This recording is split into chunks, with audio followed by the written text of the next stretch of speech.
Hata sisi tunataka hivi, lakini sasa miongozo yetu ya kimataifa, miongozo yetu ya kijamii, miongozo yetu ya kitaifa inatutaka kwamba bado iwe ni hiari. Okay. Na huwezi kumtangaza mtu kwamba ana virusi vya ukimwi. Ndiyo. Na hiyo ni kosa la kisheria na adhabu yake ipo sasa hivi imeshaandaliwa.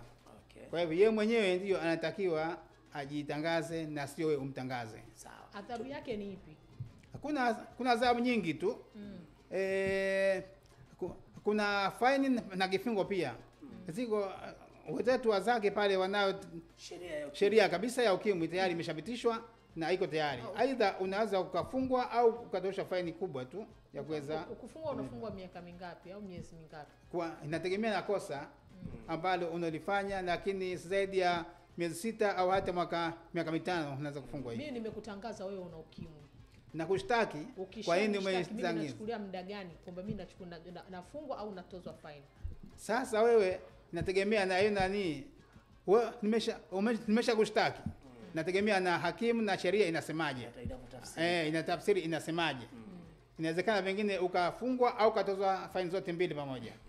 Okay, sawa. Tumeona katika tathmini yako kwamba wanawake ndo inaongoza kuwa ni watumiaji wa dawa. Watumiaji wa dawa. Lakini nataka kujua katika tathmini zenu ambao mlizifanya, nao pia mkoa gani unaongoza kwa matumizi mazuri ya dawa? Ukiangalia mkoa ambao unaongoza hapa ni mkoa wa Mjini.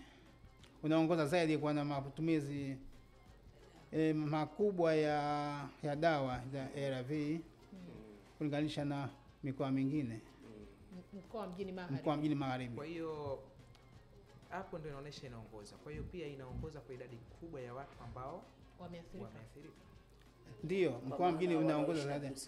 Unaongoza zaidi. Wanashika na virusi vya ukimwi. Unajua Mjini? Mjini mtandawazi mwingi. Kila mmoja form 6. Madisco mengi. Kila kitu Mjini. Asante.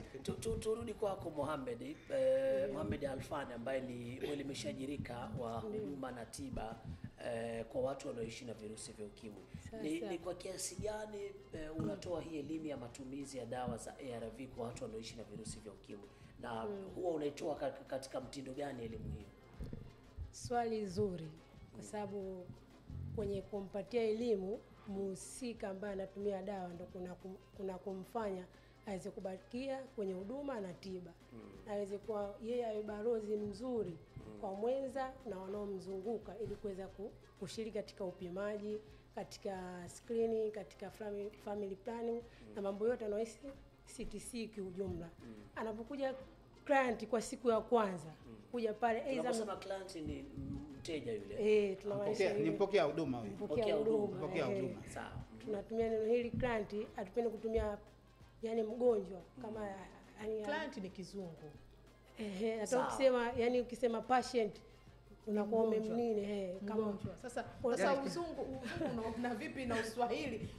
Yani vipi yani makali kwa sababu ni uzungu. Hili neno la Kiswahili client kama lina psychology kama lina feature unachokizungumza ni sawa na watu ambao tunasema wenye albino tulivyodondosha jina la asili na ile ambayo tumeliweka sawa client kwa anapokuja pale kwa siku ya mwanzo hata kama amekuja mwenyewe au imetolewa elimu mitaani labda katika mabonanza vyovyote amekuja pale siku ya mwanzo anakuja ni kumshawishi kumuelezea kwa kina kuhusiana ukimwi ni nini na maambukizi ya virusi vya ukimwi ni nini na dawa za ARV ni nini na atakapobaki katika huduma kuna vitu gani atavipata na nini faida yake ili aweze kuwa mzuri na aweze kuwa imara katika afya yake, asiweze kuja kuwa chanzo cha kuambukiza wengine aidha nao wapenda au ni sababu kwa inakuwa katika mfumo kama kwa tunamuelezea HIV iko 1 2 3 na ukisema 1 2 3 sawa yani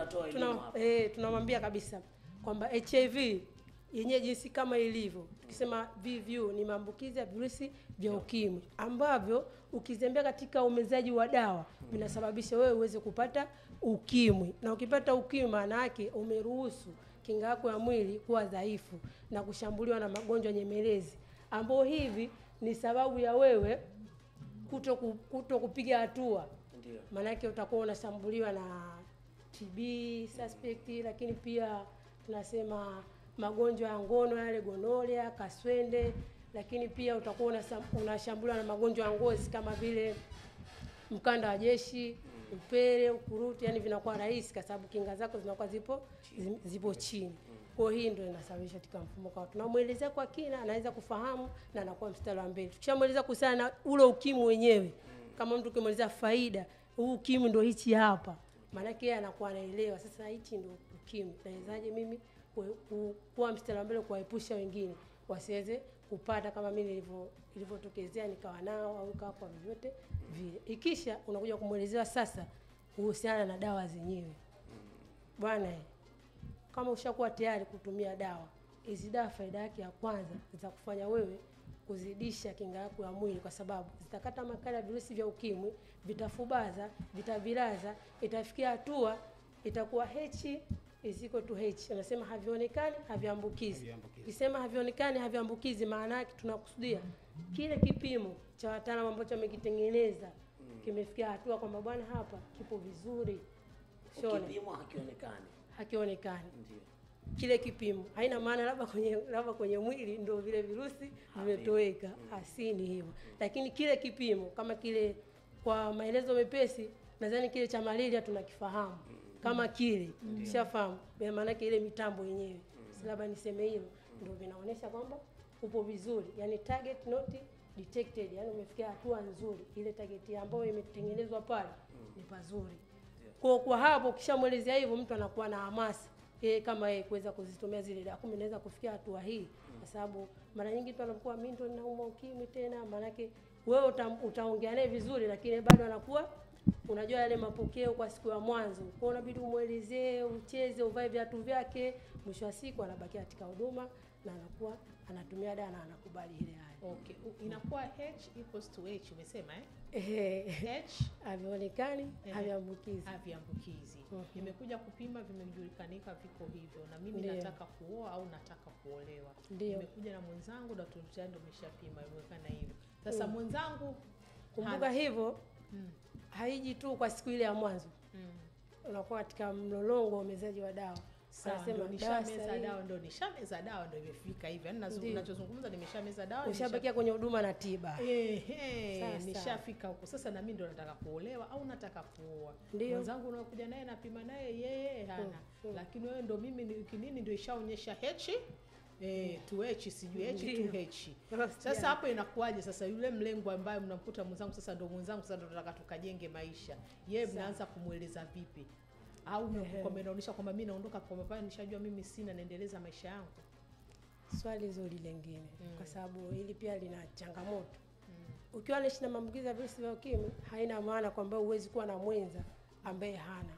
Unaweza kuwa naye. Msingi ni kufuata utaratibu ambao madaktari na watabibu wamejiwekea.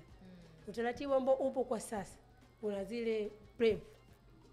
Unatumia huduma ya PrEP, alafu kuna PrEP na PEP. Mbona zile lazima uelekeze mwenza wako, lazima aelekezwe kwa kina naye aweze kuzifahamu. Kwa kielekezo kuhusiana na PrEP, utabaki naye na huduma zitaendelea kama kazi. Zile